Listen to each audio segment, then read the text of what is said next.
So, a bunch of video games have come out over the past couple of weeks, but I've been too busy editing this Half-Life documentary to put together any sort of meaningful review about any of them. So, instead, I'm gonna try and review like 5 games in 5 minutes. Those games are Return of the Obra Dinn, Red Dead Redemption 2, Fallout 76, at least the beta, Hitman 2, and Tetris Effect, also known as the Drugs Tetris. Let's do it! First up is Return of the Obra Dinn by Lucas Pope. He is the creator of Papers, Please. First of all, the monochromatic art style is completely bananas and enthralling and really lends to the sort of mystery of the game. What are you doing in the game? Well, you've got a pen and a pad and a magic compass, and you're effectively on this ship, kind of going back in time in these little instanced situations, figuring out how everyone on the ship died. People are frozen in time, you look at what's going on in the room, you listen to the audio, and you sort of piece together via that and deductive reasoning how everyone died. Super simple format, the story goes in bananas places, it looks great, plays great, feels great. It's one of my favorite games of the year. I don't really do review scores anymore, but if I did, I would give this a hot, sweaty 5 out of 5. Buy it. It's one of the best games of the year by far. Seriously, make sure you do not sleep on Obra Dinn. Next up is... what the hell? This just arrived at the front door.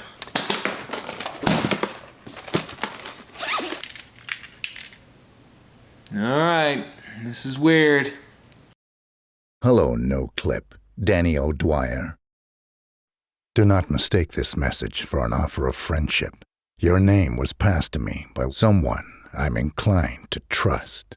She has been watching you and believes you have the potential to be a silent assassin. Yeah, shout out to the folks at IO Interactive for scaring the bejesus out of me with a custom Hitman 2 message from Tobias Reaper himself. The game is available for, I think, early access people now. I think it's out this week. I actually had access via their PR from about 2 weeks ago, so I played quite a bit of it. Hitman 2, the sequel to Hitman 1, I'm not really sure how we're naming these things anymore, is a polished, keener designed version of the game that came out 2 years ago, and that's totally enough in my mind. They have some new mechanics, the levels are bigger, they're more populated, they have reflective mirrors, but all in all, it's the same Hitman experience that hopefully you know and love from 2 years ago. If you don't, then this is the perfect opportunity to get into a franchise that way too many people slept on when the last version came out. If you did play the last version, then you're in luck. If you buy it on the same platform, then all those old destinations get rolled into Hitman 2 and get updated with all the new mechanics. And if you haven't played Hitman before, I think this game does a way better job of sort of onboarding players into the way you're supposed to play these games, which is that you play one level and you complete it, but then you recomplete it over and over again, doing different objectives, trying to get mastery. I think it's great. I think it's exactly the game IO needed to make, and the level of variety and the, you know, interesting methods of killing people and stuff, and the humor, all that stuff that worked in Hitman 1, they have improved it in Hitman 2 without going too far in any direction.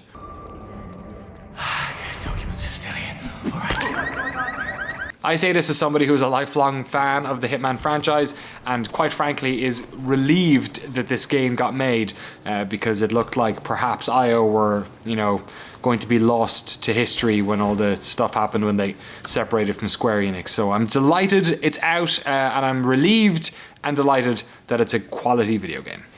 All right, what's next? Really? Huh.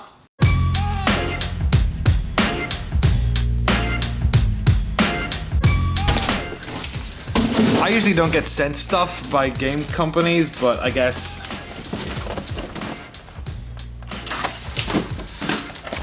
Fallout Army people.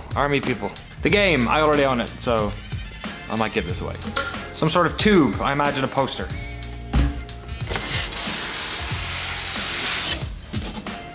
Oh boy. I'm not sure, we have a shelf for every documentary we've done. I'm not sure if this is actually gonna fit on it. Oh my god, can you wear it? Oh my god, you can wear it. It smells really bad in here. This is like super light. This is like crazy light. Oh, it's a bag, of course. Can't sell you a helmet without giving you a bag so you can carry it around. Place AAA batteries inside mouthpiece.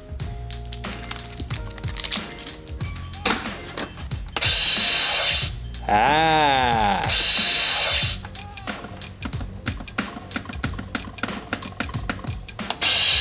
think it does voice modulation. Hello.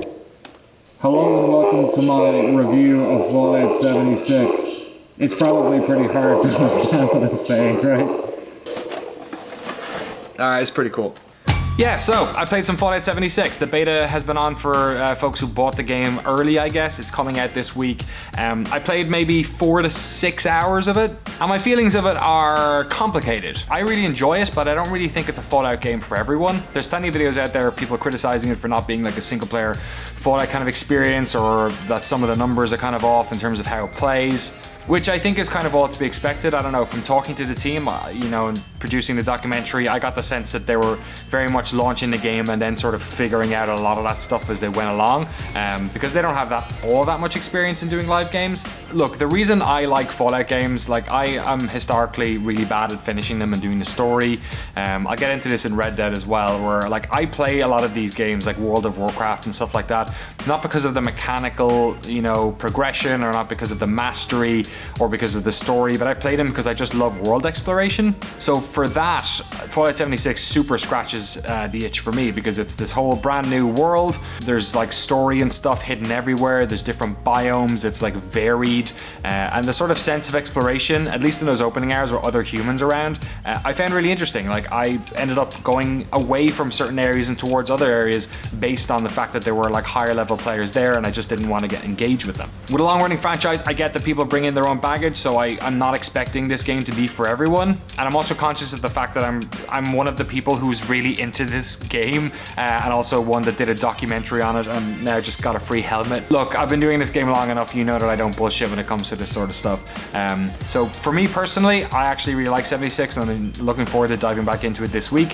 From the people I follow on Twitter and within the industry, there's a pretty good split of people who are like, this one's not for me, and other people who have been like playing with friends or playing solo, and I've really been enjoying it. So if you're on the fence, I'd probably wait and see, listen to a bunch of people, but personally, I'm going to be jumping back into the game this week, probably wearing my power suit armor. That's a complete lie. I never talk to people in multiplayer games, so I'm going to be silent the whole time.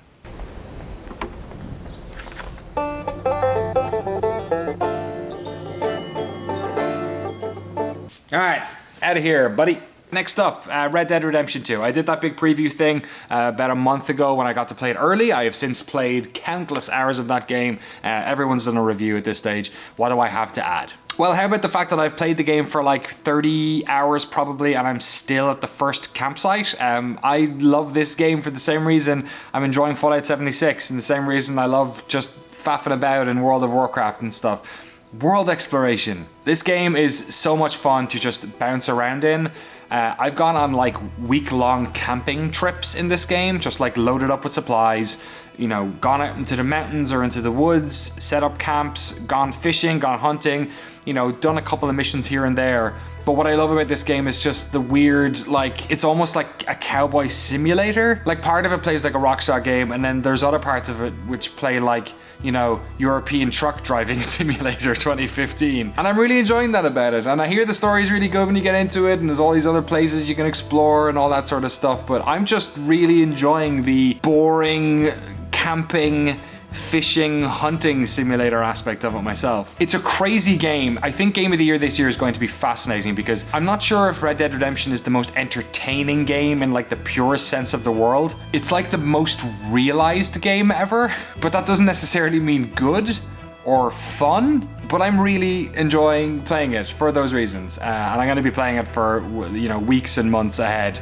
I'm very interested in how the online stuff works, both enjoying the sort of open world nature of this and enjoying the sort of open free sandbox nature of Fallout 76. That's going to be very interesting. All right, and last up is Tetris.